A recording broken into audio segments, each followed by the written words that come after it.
Welcome to Thrilling Tales of Adventure. I'm Mardell. And now we return to Black Bartlemy's Treasure by Geoffrey Farnall.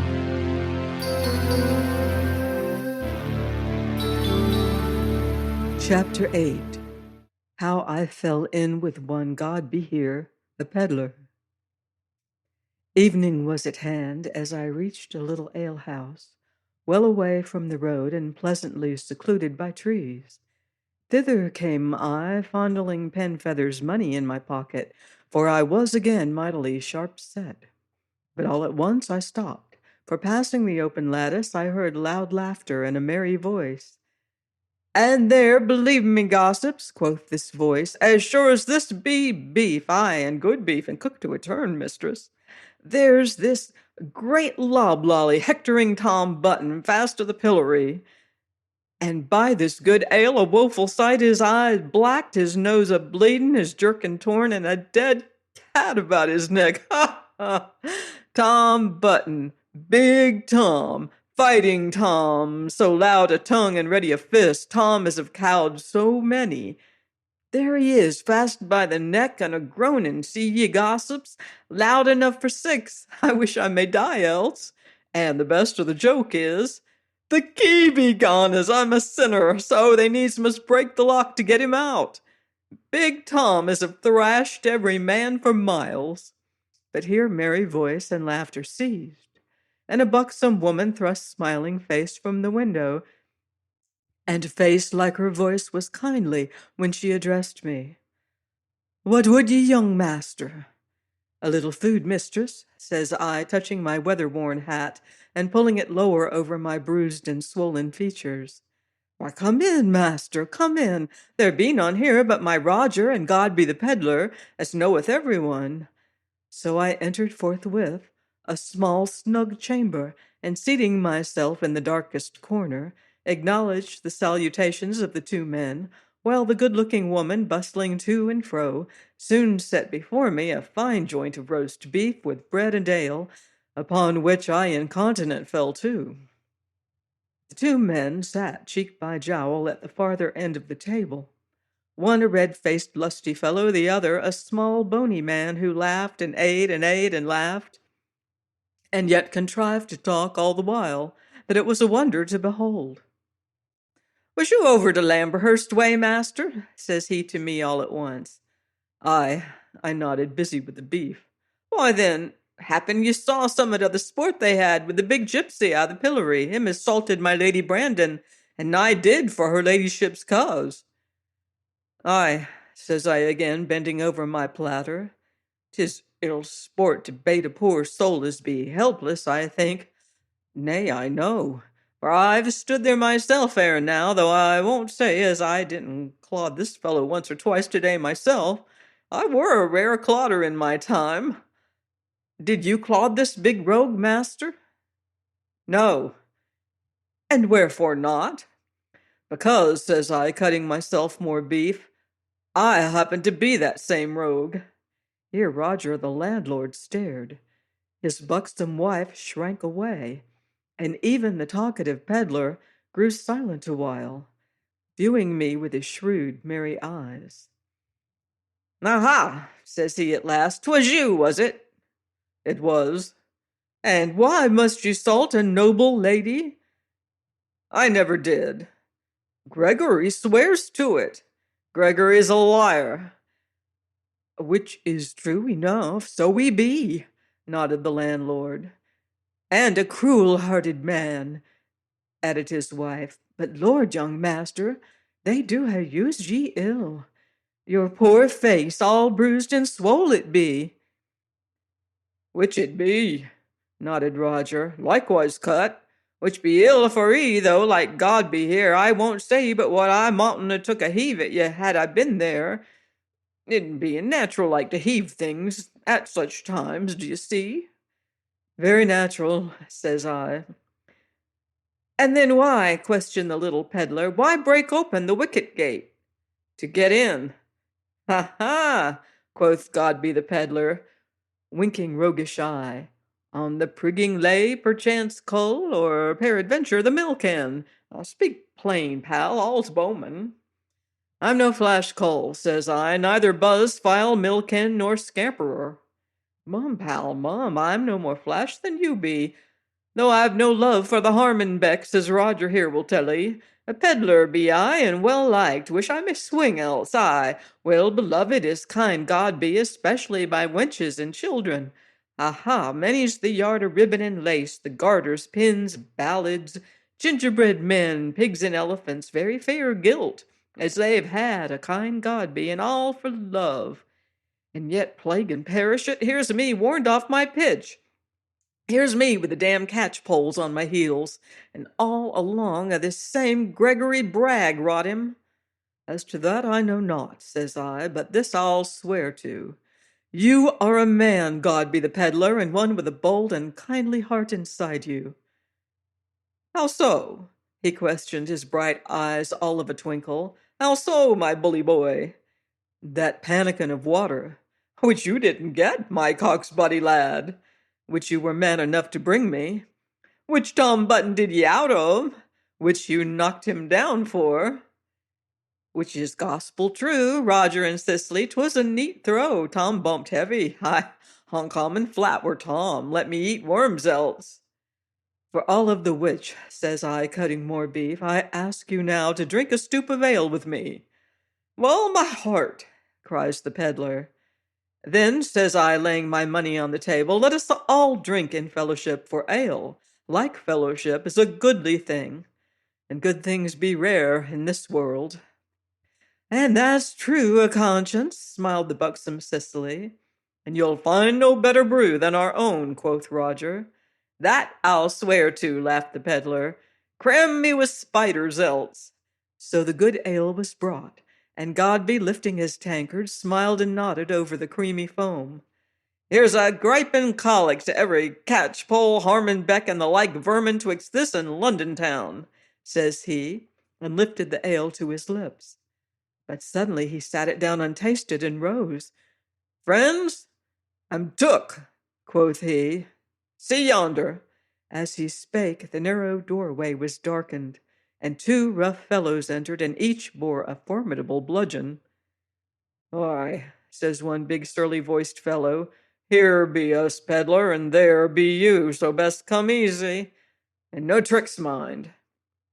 Then easy does it, lads, says Godby, no whit abashed. No lamb could come milder than Godby. Aye, lambs, doves, and babes is roaring lions compared with Godby.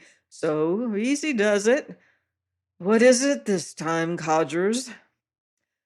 4 hours I the pillory, 3 I the stocks, and a month in Maidstone jail. That's what.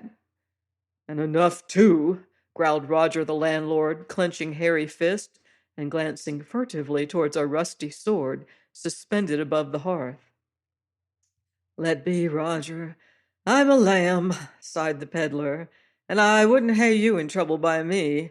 Besides, this room of yourn, though snug, ain't fit for struggling or striving, so, friends, goodbye. Then he turned away between his two captors.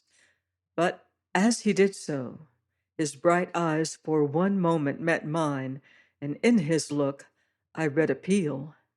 Now scarce were they gone when I got me to my feet, whereat the landlord Roger did the like. What's to do? He questioned, glancing yearningly from me to the rusty sword. Why now, says I, counting out my reckoning, bide you here for your good wife's sake. Aye, do now, Roger, she pleaded. 'Twould be ruination to us. Moreover, says I, reaching for my cudgel, they are but two, so bide you here. Then I stepped forth of the tavern, and very soon came up with the two fellows, their prisoner walking betwixt them meekly enough. But as I approached, they halted all three. And what be you after? Demanded the surly fellow. You! And what do you want of us, eh? You're a prisoner. Ha! And what for? I've a mind to him. Ha, you have, eh? I have. Do I get him? Be cursed for a black, ugly rogue. That's no answer. 'Tis all you'll get a wee, save hard knocks. says the man, spitting in his hand and taking firm grip of his bludgeon. Why, then I must take him, says I. Try and be damned, roared the fellow. Ah, look alive, Jim. And whirling up his staff, he made at me amain, but I sprang aside, and as his rush carried him past, my answering stroke caught him fairly twixt wrist and elbow, and his cudgel spun harmlessly into the hedge. Breathing curses, he sought to close with me, but I, keeping my distance, smote him very blithely, how and where I would, until he, his arm useless, misliking my bludgeon play and reading no mercy in my look, very wisely betook him to his heels. Hereupon I turned to find the little peddler sitting astride his man's neck and his fist against the fellow's nose. Smell it, Job, he was saying. Smell it, lad. 'Tis the fist of a man as would be a groping for your liver if it weren't for the respect I do bear your old mother. Skin me else. So thank your old mother, lad. First, as you've got a liver, and second, for a saving of that liver. Now get up, Job. Begone, Job, out of your pal, and tell folk as kindly God be, though sore tempted, never so much as set finger on your liver, and all along of your good old mother. Away with ye. So the fellow got him to his legs, mighty rueful, and sped away after his comrade. Pal, says the little peddler, reaching out and grasping my hand, here's full quittance for that pannikin of water as you never got. And now, what's the word? Now, says I, let us go back and drink the good ale. Pal, quoth the peddler with a flash of white teeth, with all my heart. Thus we presently returned to the little tavern, and found there Roger the landlord, the rusty sword in one brawny fist, his wife holding fast to the other.